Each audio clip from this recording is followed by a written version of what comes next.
రోజు 16 పాటలు పాడిన కోయిలమ్మ. ఆమె ఎవరో కాదు, మన చిత్ర గారు.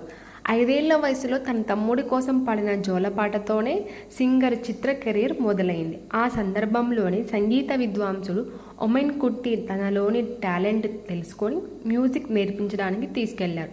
అలా సంగీతంపై ఆసక్తి పెంచుకొని స్టడీలో కూడా మ్యూజిక్నే మెయిన్ కోర్సులా ఎంచుకున్నారు చిత్ర. సింగర్ కాకపోతే టీచర్ అయ్యేవారని పలు సందర్భాల్లో చెప్పారు. మొదట మలయాళంలో అవకాశాలు వచ్చాయి. ఆ తరువాత వివిధ భాషల్లోనూ ఛాన్సులు లభించాయి.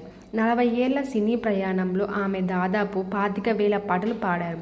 ఒకసారైతే ఒకే రోజు 16 పాటలు పాడారు.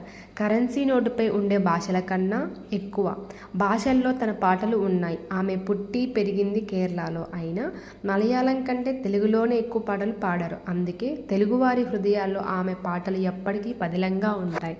Thank you. జై హింద్.